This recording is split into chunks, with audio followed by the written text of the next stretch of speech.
think I've just found the coolest FPP patterns. So this is the 8-ball block by Quiltcore Patterns, and this will be a tutorial on how to make this block from start to finish. I've added chapters so you can skip along to whichever parts you want to see, but I just want to show you some more of their patterns because they're just so cool. So here we are at the Quiltcore Patterns Etsy page, and if you have a look in the description box, you'll find a link to it as well as a discount code, so definitely take advantage of that. But first I just wanted to show you some of my favorite pieces, so enjoy.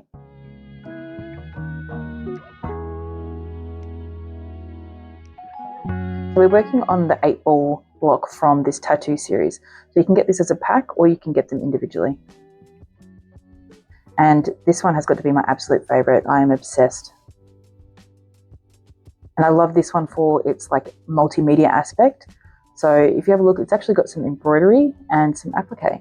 So I just think that's really cool.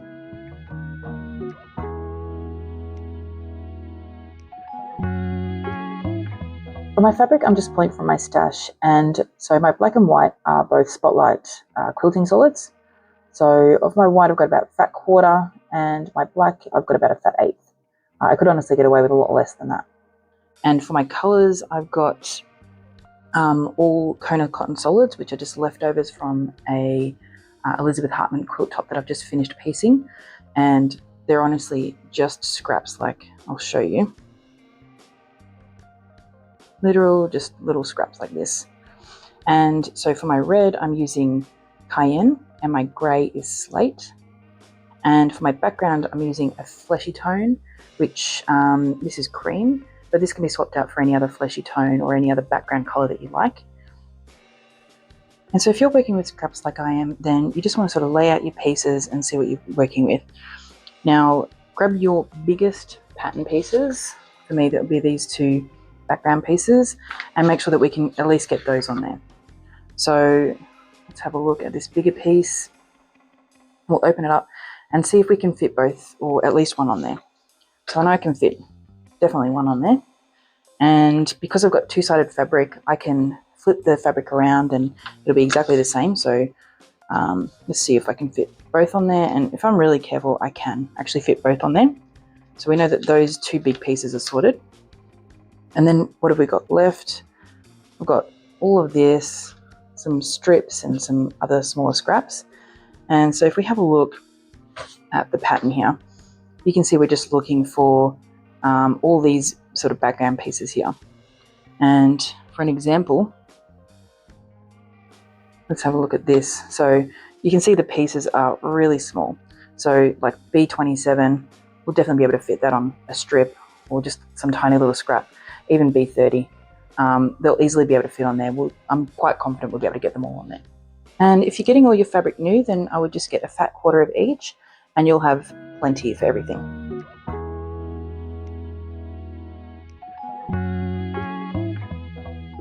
On my needle, I'm using a Microtex needle. You can also use a quilting needle, just anything that's fine and sharp. For my presser foot, I'm using a Zigzag foot, and I like this one because it's clear, so I can see exactly where my needle is going to land. So just have a look through your collection to see what you've got that allows you to see where you're sewing rather than what your seam allowance would be. If you've got a Janome, this is Foot F. And for my thread, I'm just using Gütermann 100% polyester sew-all thread because it's quite fine and really strong. So it's really good for when you're pulling the paper apart from the fabric. For assembling my pieces, I use a combination of clips and pins are also really good when you've got larger pieces like this, so you can pin the fabric to the pattern piece. But for the most part, I'll be using this Sewline glue stick. You could just use a normal glue stick, to be honest, but I like this one because it's quite fine, so it gives you a bit more control of where you're putting the glue. And because we're sewing, at some point we're probably going to need a seam ripper, if we're being really honest with ourselves. And for cutting and trimming, I use a rotary cutter and a quilting ruler. And then we'll just need some thread snips and or little scissors. And I find that I often reach for these when I'm doing FPP, just to get like little bits of paper out of the corners and all that sort of stuff. Especially when you've got little fiddly pieces like this, you're definitely going to need some tweezers. And then lastly, we're just going to need an iron. And I use Starch. This is 50-50 water and Mary Ellen's Best Press. and I use it to prep my fabric, as well as when I'm finished with my piece, I'll give it a final press and starch.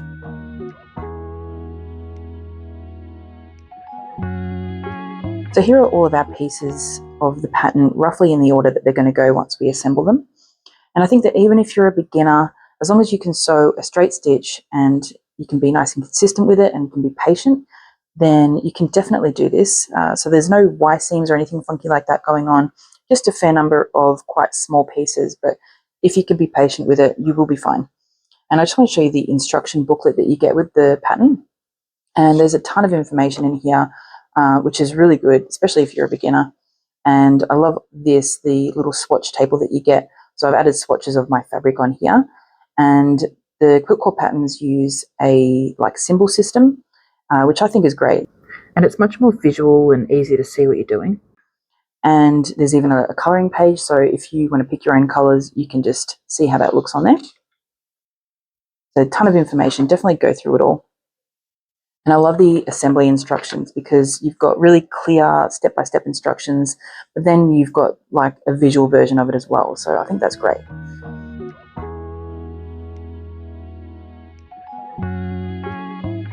So the first thing you want to do is get your pattern pieces and fold along all the lines to make creases.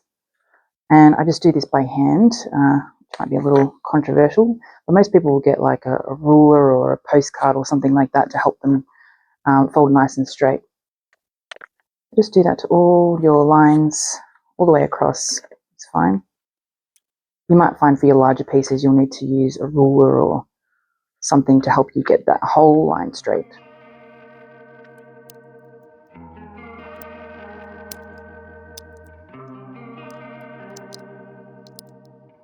So even with these longer ones, it's still possible to just do it by hand. One more.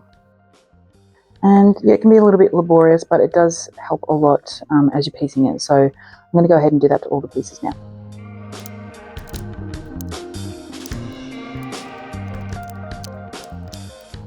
I'll be honest, my hands are getting a little bit cramped at this point, but it'll be worth it.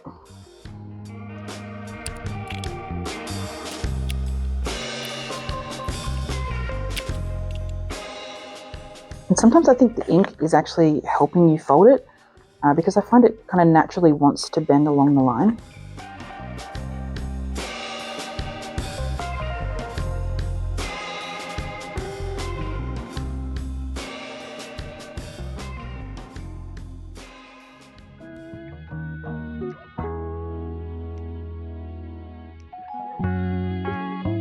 So I've got my biggest pieces here that I know I need to make sure I've got at least enough of those ones. And I just brought my swatch card back out just to double check my colors. And because this piece is underlined, we know that that's the background color. So I've picked out the background color, just given it a little press because it had some pretty deep creases in there. And now let's just fit them on there. And we already know that from earlier, I was able to fit them both on there. So just get one at a time. I'll start off here, and I want to move into the selvage edge just to use up as much of this as I can. And as long as that's within this white part here, the seam allowance, it will be fine. So it's going to be a little close, but it'll be perfect. So I'm actually going to use glue in this case because I just want to be really careful that I don't end up going over the seam allowance. I just pull that up. I just hold it down as I do this so that it doesn't shift. There. Just going to be really careful not to cut anywhere that's not necessary. Something like that. And carefully shift that around.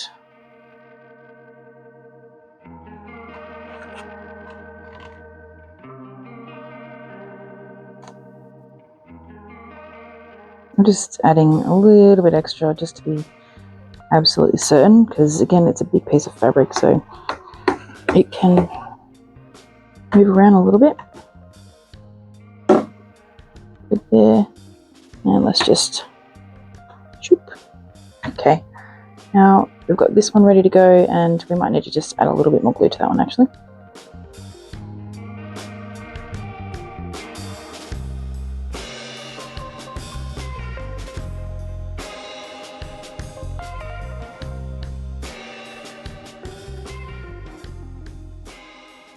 think we're okay with that now. We'll put this on the side. And now we can do this one. So we have the fabric like this, and I flip it like this, and fit it on there. Just like that, and it fits in just. And again, so I'm just holding the fabric down and lifting it up. I'm going to add a little bit of glue. And on this side, normally with big pieces I would use pins, but because I'm just trying to make sure that it absolutely stays still, I am using glue in this case. I think we're good now. Right. Now we're good. And we'll just trim this one out. We don't have to be too careful now. And we've got some scraps there. And there. So we can use that for another piece. So now we've got these two done, and now we want to work on these small pieces. So let's just start off with something a bit more simple. Let's go this one. With me. Alright, so the first thing we want to do is look for colour 1 and colour 2. So start with colour 1, and that is paperclip, which is red. So let's get some red. And just need a little scrap here. Let's just see what we've got. Maybe from here. Okay, let's do that. Now the red's going to be a little bit harder to sort of see through, but we can still make it work. So,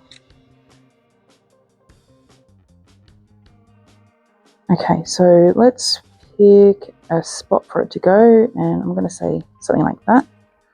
And we can fold away the other pieces just to make sure that we've got plenty going all the way around. So the thing to note is on these inner pieces, on these inner seams, you want to make sure that you're adding the quarter inch seam. So we could even go down just a little bit just to make absolutely certain. And if you want, just check this one. Okay, I'm happy with that. So with this placement, I'm just going to glue it down. And I always add just a little bit more, kind of like over the whole thing, for the first piece. All right, and then I'll trim that down. So we'll just fold it out of the way. And again, we want to add in quarter inch seam allowance. So just using quarter inch there.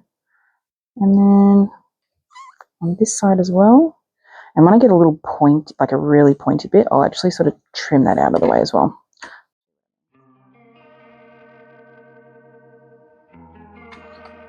Okay. And I'm just going to leave this. We will end up trimming that down later. And I'm just going to, I don't really like it when there's just a whole bit hanging out like that. Okay, so we've got piece 1 on there. And we've got beautiful quarter inch seam allowances there for us to match other pieces of fabric on. All right, now we're looking for D2, which is a background fabric. And I'll see if I can use some of those scraps from before. And I think this will work. That looks like it'll fit. I think you can actually sort of see, maybe, you can see through this fabric. And I think we're good on this one. Yeah, we look good. So I'm going to use this straight edge here. And if you've got a piece that doesn't really have a straight edge on it, I'm just going to create one. Just trim a tiny little bit off. And then we can use that. Now, the trick sometimes is making sure that you're orienting it the right way. So what you can do is fold that piece over and sort of see if that shape stays within your fabric and within a quarter inch seam allowance. So I think this looks pretty good. All right, so let's glue that one down. And I just add a few dots along the seam allowance there and match it up. Yep. Okay, so now we've got both pieces on there, and we're going to open that up and sew along here. and then we'll trim it down later.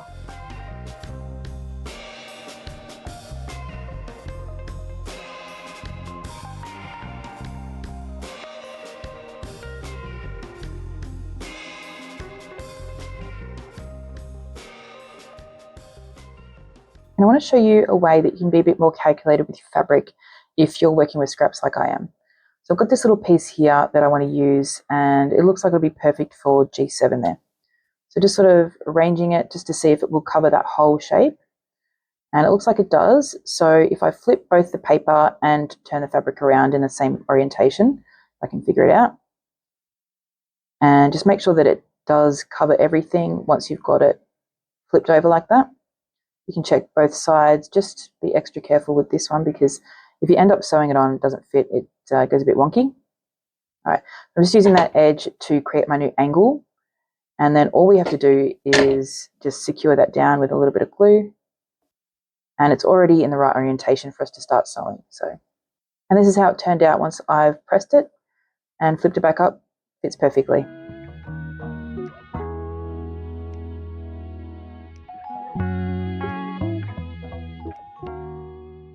Before I start sewing, I always test my stitches on a scrap to check my tension and to make sure I'm not having any other issues before I start. And I always make sure to hold my threads down when I start sewing to avoid them bunching up underneath. I've got my stitch length set to 1.3. And so my tension is even on both sides. My stitches are nice and tight, and I'm not having any other issues with my machine. Okay, so we'll start off with this piece here. And so we're going to be sewing for all of our pieces between pieces 1 and 2. So this line here. And I always start within the seam allowance or a bit before the line and end a little bit after. And I start and finish with a back stitch as well. So let's have a look at that.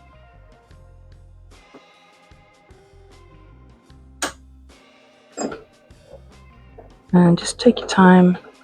You want to be really accurate.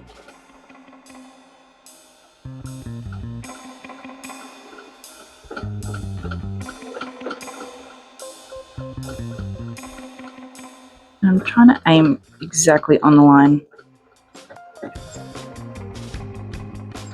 And even if you do miss a back stitch like I just did at the start, then it should be okay, because the stitch length is quite short. So it does help secure it. All right, so that's one piece done, and let's move on to the next one. So this one, the end of the stitch is actually going to end up in the next piece, and that's okay. We're still going to start before and end after the stitch line here, and I'll show you how that works.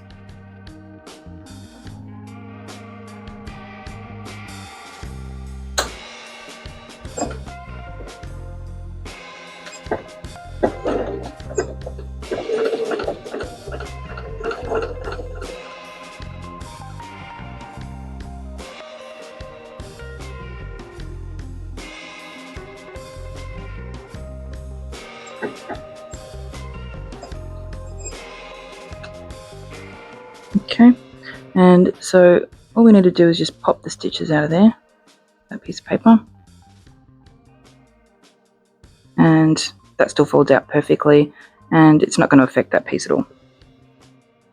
I'm just going to go ahead and do that to all of my pieces.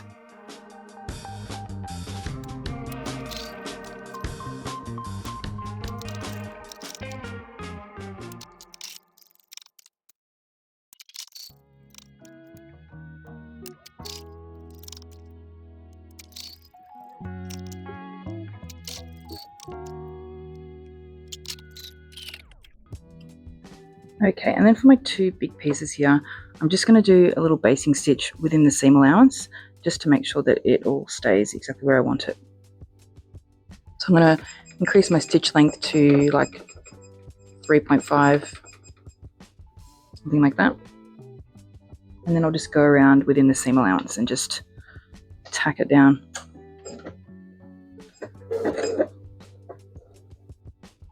Making sure it's exactly where I want it. And when I'm turning, I just leave my needle down so that it stays in the right spot. going to check that it's still flat.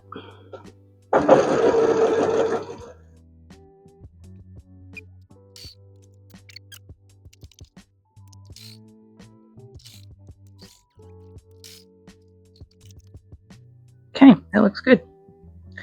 All right, now we're ready to start pressing.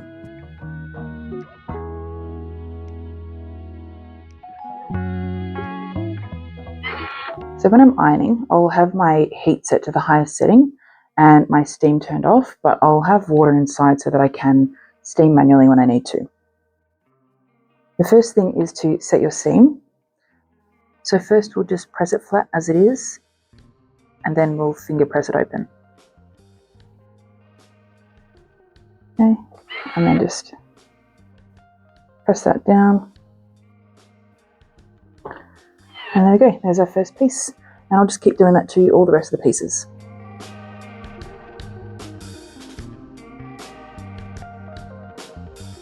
And I'll really only use steam if it's giving me a bit of a hard time. Probably not really necessary otherwise.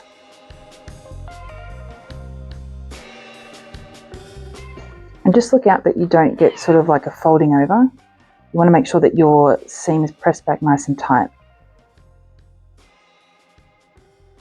So for example, I'll show you on this one. If we don't finger press it back properly, say just like this, press that down, and then we actually open it up, you can see it's not pressed back properly. So let's fix that if we do that. So just finger press it back properly, give it a good press, and you might want to add steam in this case. And unless you're leaking water, you're probably not going to distort the paper really. Okay. Oh, still got labels from when I was doing the Elizabeth Hartman quilt on there.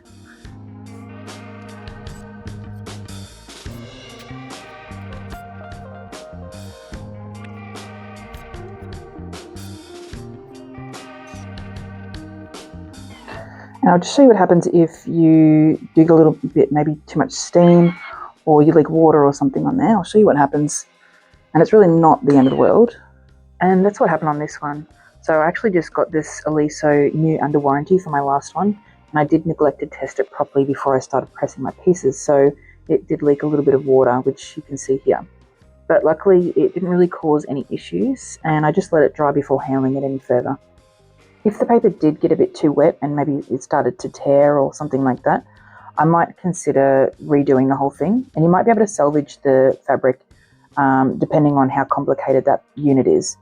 So just use your discretion and do whatever you think is going to make you happiest with your end result.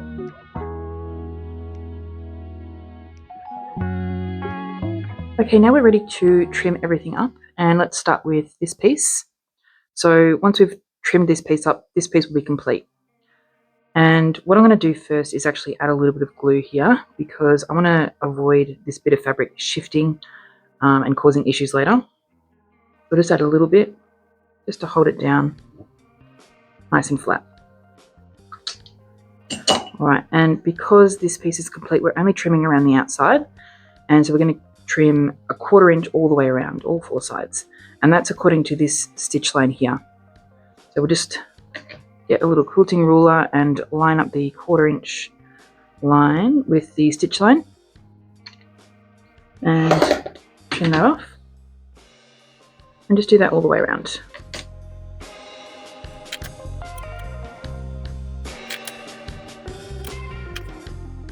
I'm just going to do these little bits by hand, just trimming off that corner, and I'm just following what the paper pattern's giving me.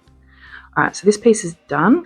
Alright, let's do this next one, which has a few more pieces to go. And so we're trimming for G2 here. So we'll trim this bit around the edge, but then we're going to need to flip G3 out of the way and trim along here with a 1/4 inch seam.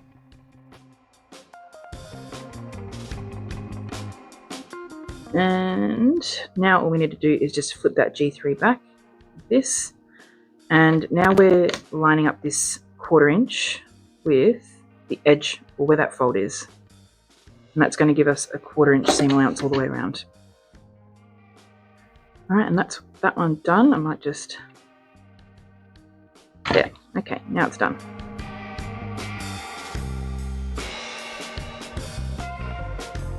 And so when you've got that stitch moving into the next piece, just pull that back a little bit so you've got that fold line.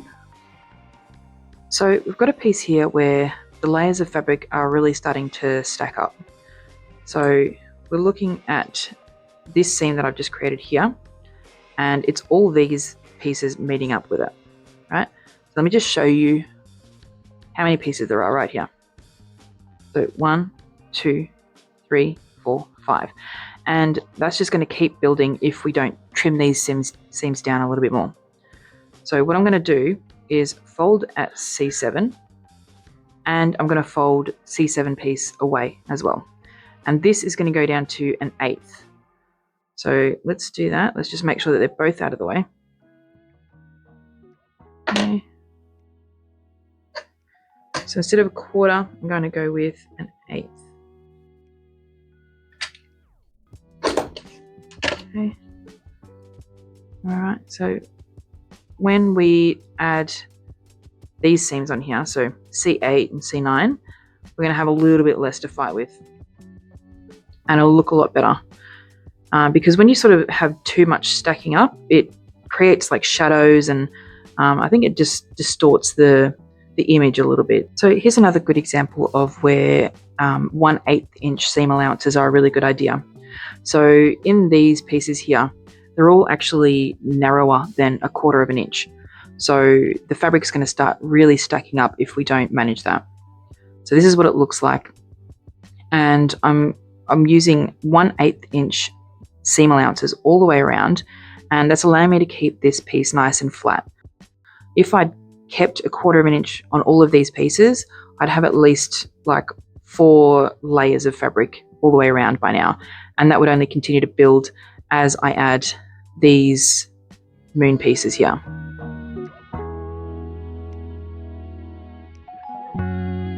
Okay, so now we've pieced all of our units, and now is a really good time to just have a look over everything and make sure we're really happy with it before we move over to the next step.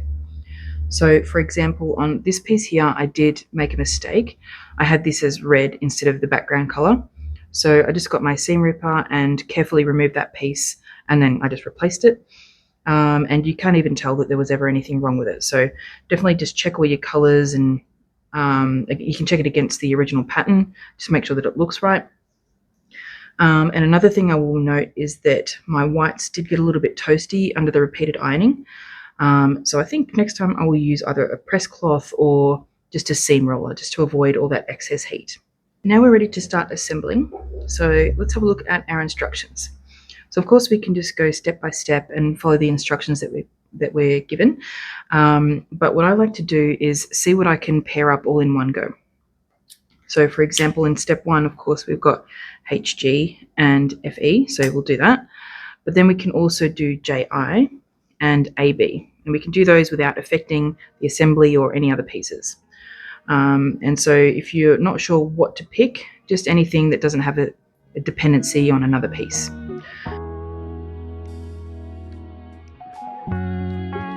All right, so we're going to start with HG, and we are matching along this seam here. So let's just go right sides together like that.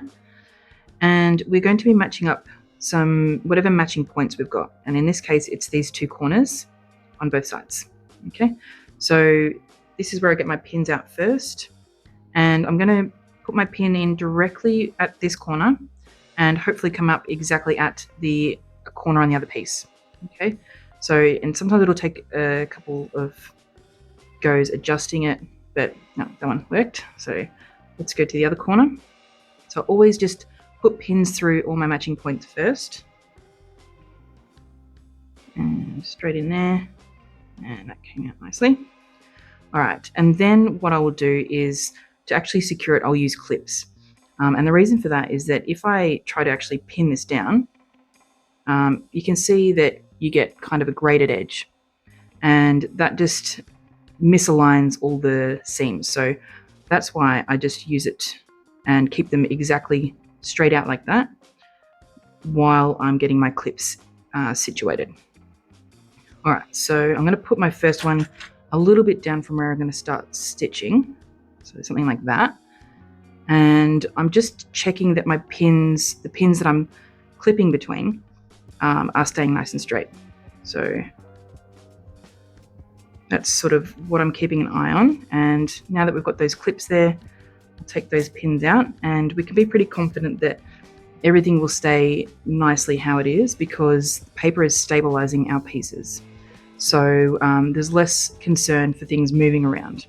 So now before we do AB, I want to just show you a tip that we get in the instructions that I think is really handy. So essentially we're going to match up the seams just as I have been doing, but what we'll do is a basting stitch instead of our normal 1.3mm stitch to check our matching before we secure it down with a proper 1.3mm stitch. And if we don't like our matching, then we can just easily rip those stitches out and give it another go. Okay, so do the same thing. We are going to first match our corners. I always match my corners first. So let's do that. Straight in through the top and then out the bottom. Okay, happy with that.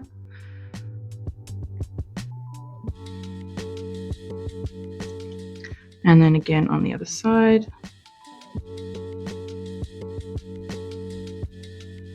Okay, that's one down. And here you can see that I've got a little bit more of a difference from the top and bottom piece, but it will work out. I'll show you as we get sewing later. All right, next thing to do is to match up the outside of this white circle, as I mentioned earlier. So we are going to be dropping our pin in exactly at this intersection right here, where you've got the seam on the outside of the white circle intersecting with the assembly seam, and then up on the matching seam on the other side. So let's try and get that really accurate. And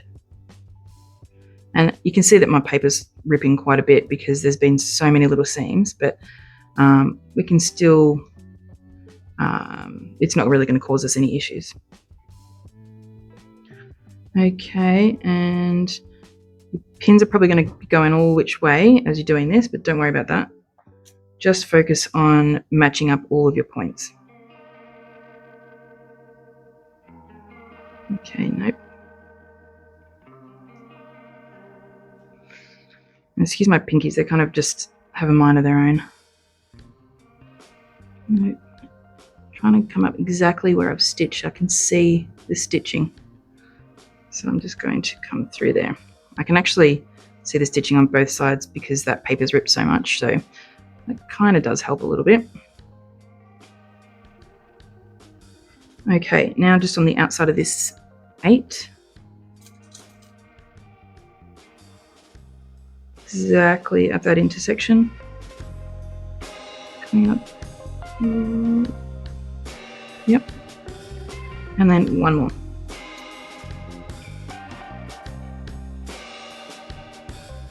Okay, I'm just going exactly through that stitching I can see through the paper because, like I said, the paper's quite ripped. And I'm gonna, oh, nearly. There. Okay. So you can see that the pins are sort of all wonky and going all over the place, but I'm only going to worry about 2 pins at a time.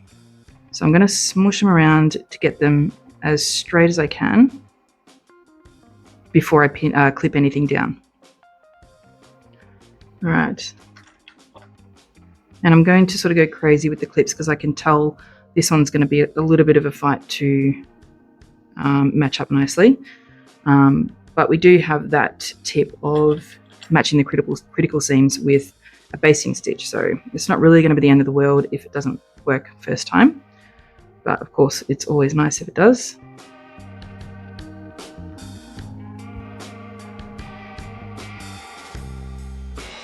Okay.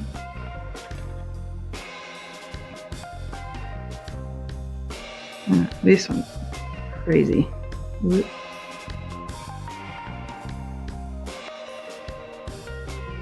Stabbing myself a little bit. This one's definitely going to take a little bit more coaxing.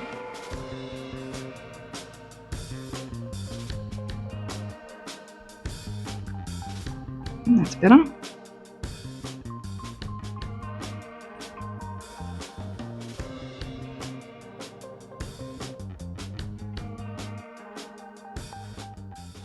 Okay.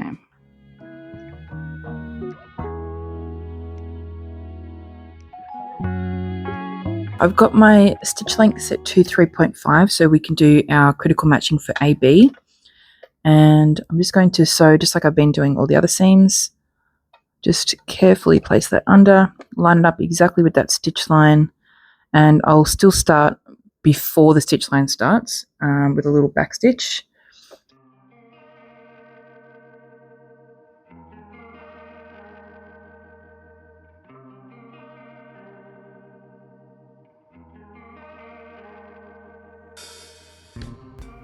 So let's have a look how this one turned out. So we've just got our basting stitches along here, and we can open it up nice and tight just to check how it's matching up. So I think on this side we're good. The 8 looks good to me, but this side I'm not happy with. I want to adjust that so this B comes across to the right a little bit more.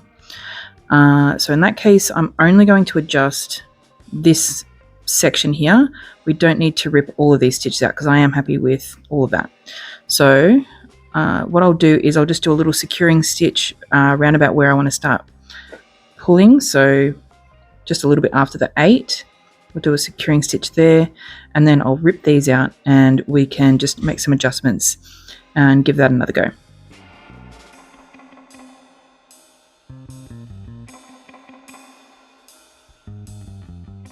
Okay, that's looking better. The red is, oh no, I think I'm pretty happy with that actually. Okay, so yeah, sometimes we just need to make a little adjustment and there's no shame in that. But yes, now I'm happy with that one. Let's just continue with the rest of them now. Okay, so my stitch length is back down to 1.3, and now that we've got this basted down and we're happy with the placement, I'm just going to go back over the stitch line and secure that down properly.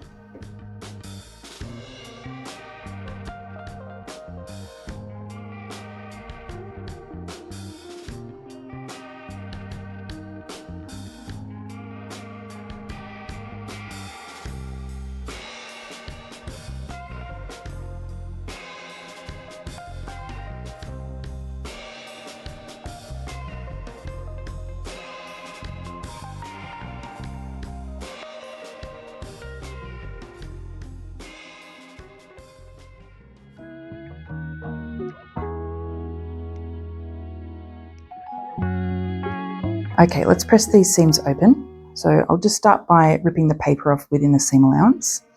And it's easier if you just sort of fold along the line first and then just rip along.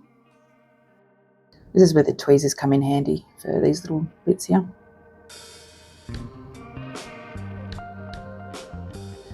then we just press flat and then finger press open. And we just open up those seams, and I'm just giving it a little steam if it feels like it needs it. And then I just do this same thing to the rest of the pieces that I've got there.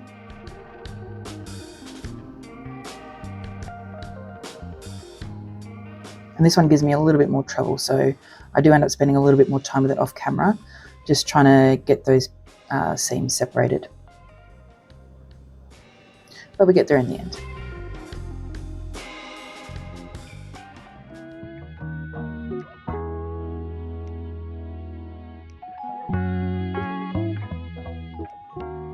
And now it's time for a little montage while we finish up assembly.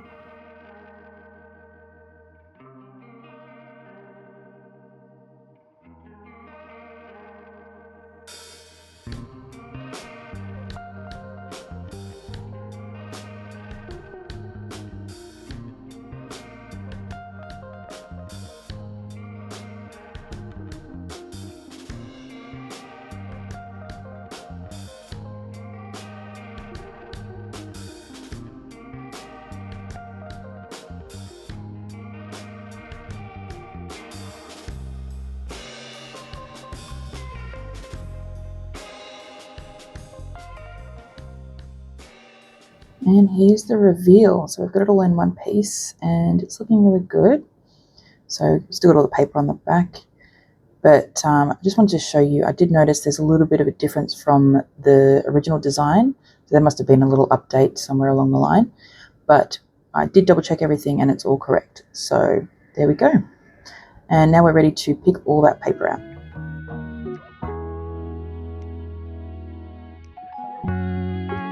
Right, starting with the basing stitches, just plucking every few from the top, and then I can just pull the whole thing out from the bottom. And then we can start on the papers, just sort of go to town getting all of those out. Tweezers really do come in handy here as well. And I sort of pull them apart to separate them a bit more. And it sort of just rips along all the perforations.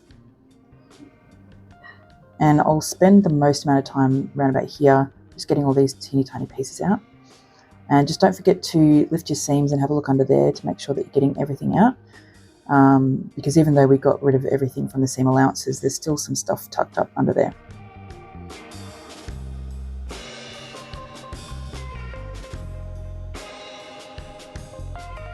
Nearly there. And this whole thing took me about 15 minutes in real life, but yep, we're pretty much done.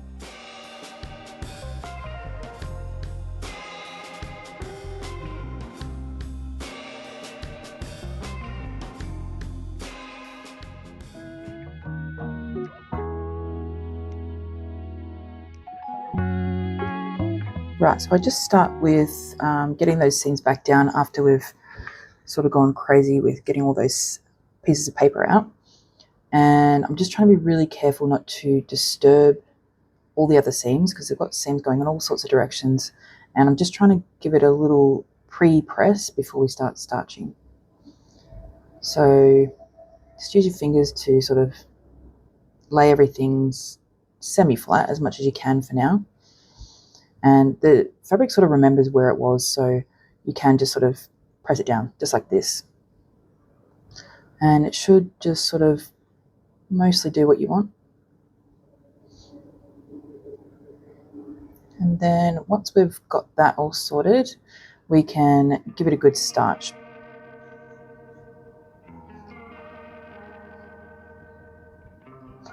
And so this is what I like to use. This is the Mary Ellen's Best Press. Sorry, it's upside down. But I just put it in a spray bottle with 50% water. And let's just spray the whole thing pretty generously all the way over. And then I'm just pressing. So all over and just sort of trying to keep an eye on those seams to make sure they haven't relaxed too much. And you'll notice that the glue has sort of reactivated, but you can just grab something to sort of scrape it off if you're bothered by it. But it'll set again as the starch dries and sets. So no biggie. And so I'm sort of just taking it in sections, just sort of moving along to the next part that needs to be set. And we'll sort of go in to all the problem areas once this initial starching is done. And so the starching will take care of straightening up all those seams and flattening them, as well as if we've got any bubbling or warping in the fabric.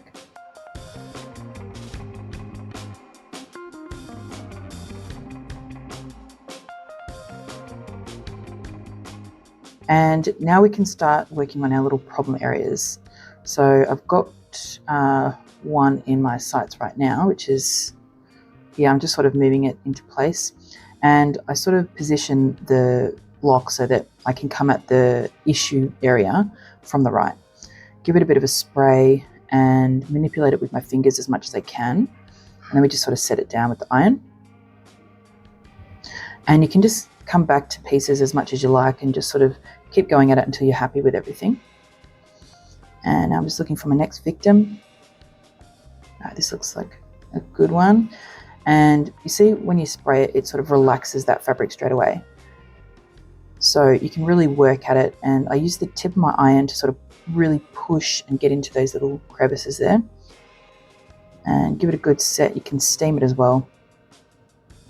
And the tip of the iron is really handy for things like this where you've got just a ton of layers and things don't want to sort of do what you want them to do, but you can really get it to sort of bend to your will if you just spend enough time at it. All right, we've got another one here. So we just give it a spray and then nudging it back into shape. And yeah, you can just sort of keep going at it until you're happy. And the straighter you can get everything at the back, the straighter it will be at the front as well. All right. Got one more. I just want to sort that out before we flip it. Give that a little press too. Make it nice and straight. But I'm pretty happy with this for now. I'll probably keep working on it off camera. But what we can do is also just sort of flip it over and check it out and give it another press from the top and just make sure everything's really dry and set before we move on. And all we've got to do now is tidy it up.